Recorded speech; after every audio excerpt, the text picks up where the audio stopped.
मध्ये आले बघते तर काय डोस्याचा बॅटरचा ज्वालामुखी झाला होता. सगळं सांगते.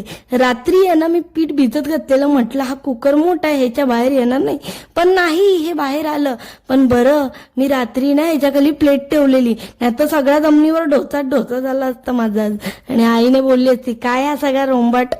तर मग हळूच मी या कुकरचं झाकण उघडलं. मला वाटलं त्याचा ज्वालामुखीच झाला, पण याचा तर कपकेक पण झाला होता. तो व्हॅनिला कपकेक सारखा दिसत होता. पण मला ह्याचा आनंद होता की मेस झाले ते ठीक आहे, पण माझ्या आज आंबोळ्या एकदम जाळीदार होणार आहेत, मस्त फुगीर. याचं इडली पण मस्त होईल.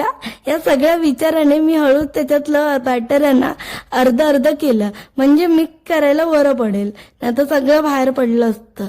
बरं माझं डोकं एवढं तरी चाललं. त्यानंतर हे असं केल्यानंतर अर्धा बॅटर मी फ्रीजमध्ये ठेवलं आणि अर्ध्या बॅटरमध्ये मीठ टाकलं. म्हटलं आता हे डोसा बनण्यासाठी तयार आहे.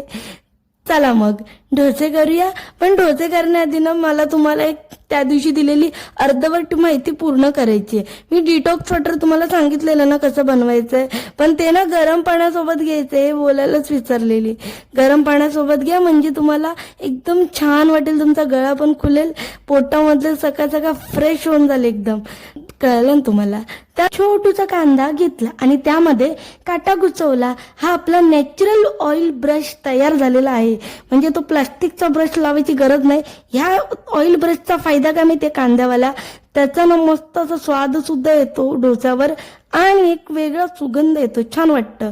मग मी या बॅटरमध्ये मीठ टाकलं आणि मिक्स केलं आणि असं सारख्या असं मी काय करत होते माहितीये, म्हणजे माझ्यामध्ये ना ते अन्नावाला असं ते डोसावाल्याचं अशी आत्मा यावी, असं ते पूर्ण फील यावं, म्हणजे मी एकदम परफेक्ट असे डोसे सुद्धा मी आज बनवू शकेल.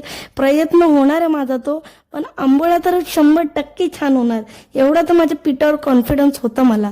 खूप दिवसापासून मी हा पॅन वापरते, पण या पॅनला घेण्याचं मूळ कारण म्हणजे कधीतरी यावर डोसे, आंबोळे, घावणे बनवणे, त्यापैकी आज यावर आंबोळ्या बनणार आहे. तर ह्याचा घेण्याचा उद्देश आज पूर्ण झालेला आहे. तर मग सगळ्यात पहिला मी एक आंबोळी काढली आणि मस्त अशी पसरली, छान होती. आंबोळ्या तर सगळ्या उत्तम झालेल्या याच्यावर. आता वेळ आलेली अग्नी परीक्षेची, म्हणजे यावर डोसा करण्याची.